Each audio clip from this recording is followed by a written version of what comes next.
c'est vraiment quelque chose qui est utile pour tout le monde. Alors, justement, c'est pas fait que pour les thérapeutes. On a plein de gens, les pratiquants qui ne sont pas thérapeutes, qui ne sont pas dans l'accompagnement, qui l'utilisent avec leur famille, avec leurs amis, avec leurs petits-enfants. Quand vous avez le petit qui est pas bien parce que papa et maman sont en train de divorcer, que vous lui dites écoute mon chéri, est-ce que tu veux qu'on écoute ce que ton cœur a à dire, et que le gamin il dit j'ai besoin que maman me prenne dans ses bras. C'est concret, hein? C'est concret. Je suis pas content de la situation, mais je comprends. Quand vous êtes parent, j'en ai des frissons, parce que là ça m'a rappelé quelque chose de vécu. Moi, ma fille, je lui fais jamais de communication quantique. Il y a un super réseau, c'est très bien, comme ça, moi, forcément, je suis jugée partie, moi, je peux pas. Est-ce qu'on peut? Oui, bien sûr qu'on peut. Est-ce que je suis complètement claire avec ce qu'elle dit? Non. Forcément, c'est ma fille. En plus, elle a 14 ans. C'est pas tous les jours ma vie. Et en fait, elle était petite. Pour vous expliquer rapidement, j'ai été séparée de ma fille pendant 3 ans. Je la voyais qu'en week-end tous les 15 jours.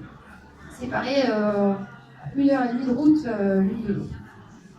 Et je suis partie, on aurait pu dire que je l'ai abandonnée.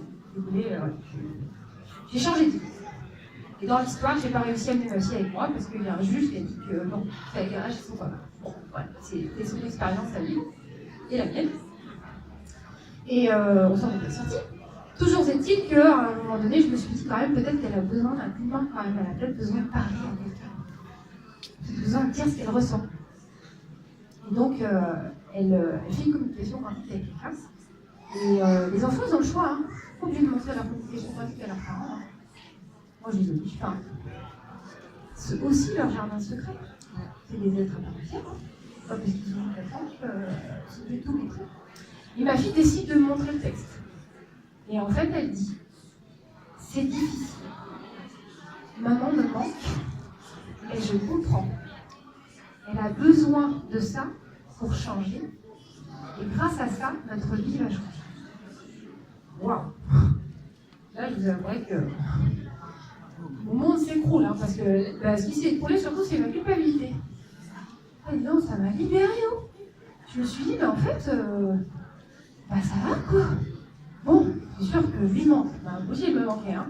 Mais ma culpabilité en me disant je suis en train de la traumatiser, ça m'a pas enlevé ma responsabilité. Bien sûr que j'étais responsable de la situation, mais ça m'a allégé ma culpabilité. Et ma fille, elle avait 8 ans, je crois, quand elle a dit ça. Elle n'avait pas les mots pour me le dire en face. Mais quand elle l'a entendu, à la personne, elle lui a dit ah oui, c'est tout à fait ça. Bon, ben voilà. Et ça lui a permis de mettre des mots sur un ressenti. Et ça a été magique, hein, parce que ça a changé beaucoup de choses après. Hein. Quand elle est rentrée chez son père, elle avait les estomacs noués, etc. Ben là, ça allait mieux. C'est pas pareil, parce qu'elle avait pu dire à sa maman ce qu'elle avait lu.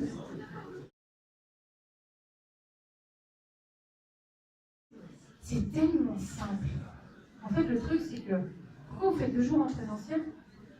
Parce qu'il y a des gens, bien sûr qu'ils le font déjà. La seule chose, c'est qu'ils ne savent pas dans quel espace ils sont. Il y a des gens, ils reçoivent des informations, mais ils ne savent pas d'où elles viennent. Et là, ce qu'on vous donne, c'est vraiment la compréhension d'où elle vient l'information. Je vous donne un autre exemple. Parlant d'information. J'ai quelqu'un qui rentre dans mon cabinet, et au moment où elle rentre dans mon cabinet, j'entends le mot divorce. Ok, bon, elle se pose, etc. Et elle me parle de tout sauf de sa vie de couple. Ok, moi je prends mon crayon, enfin mon clavier en l'occurrence, on commence à faire le texte émerge, etc. Et régulièrement, quand elle me parlait, c'est-à-dire quand on échangeait, hein, il y a le côté j'écris ce que j'entends, puis on échange, hein, vous avez vu, j'échange avec la personne. Et donc, quand elle me parlait, j'entendais, alors elle était là, elle était en train de me raconter sa vie professionnelle, son machin, et moi j'avais le mot divorce. Ok. À votre avis, je fais quoi? Je lui dis, est-ce que vous avez pensé à divorcer? Enfin non. Parce que dans le texte, il n'y a rien qui parle de ça. Donc ça veut dire qu'elle Elle n'a pas besoin d'entendre ça, c'est pas ce qu'elle est venue chercher, c'est pas l'information utile et juste pour elle maintenant. Est-ce que l'information était juste? Peut-être. Sur quel plan elle était? Je ne sais pas. Donc, je n'en parle pas. Vous avez des gens, ils vont vous dire, vous devriez penser, ça va avec votre mari C'est un sacré bordel, hein. Non, mais c'est vrai, hein. Moi, j'en connais, hein, des gens qui sont sortis chez le thérapeute et qui ont bousculé toute leur vie, alors que c'était pas du tout ça l'info. C'était pas le moment. Je vais vous dire un truc, c'est pas le moment. Je l'ai revu il n'y a pas longtemps, mais j'ai toujours l'info. Ça viendra peut-être, mais c'est pas encore le moment pour elle. Bah, c'est ok. Est-ce que je lui dis? Non. Est-ce que quand je croise quelqu'un, j'ai des informations? Oui. Est-ce que je lui balance? Non. Elle ne me les a pas demandées. Puis ça se trouve, elles ne sont pas utiles pour elle. Je n'ai pas le droit de faire ça. Donc ce qu'on vous apprend en communication quantique, c'est aussi à savoir d'où vient l'information et est-ce que vous la transmettez. Important. C'est le primordial, oui, c'est vrai. Disons que ça vous met un cadre. En fait, il y a beaucoup de gens qui viennent chez nous, qui viennent faire la formation avec nous, et qui faisaient alors comment je vais appeler ça, de la communication spirituelle, de la communication d'âme, etc. Et ils continuent d'ailleurs. Elle dit, mais ça m'a complètement changé. C'est beaucoup plus concret pour la personne. Parce que c'est bien d'être là, hein. C'est chouette, hein. Je suis un être de lumière. Oui, toi aussi, vous aussi. On est tous des êtres de lumière. J'en fais quoi dans ma vie concrètement? Parce que le matin, quand je me lève, j'ai beau me dire je suis un être de lumière. Ça me fait pas manger. On est d'accord? Voilà.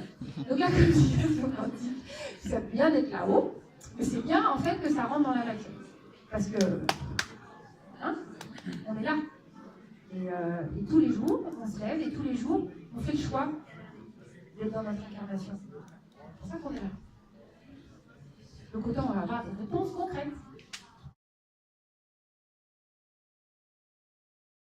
C'est pas un outil, c'est pas une méthode.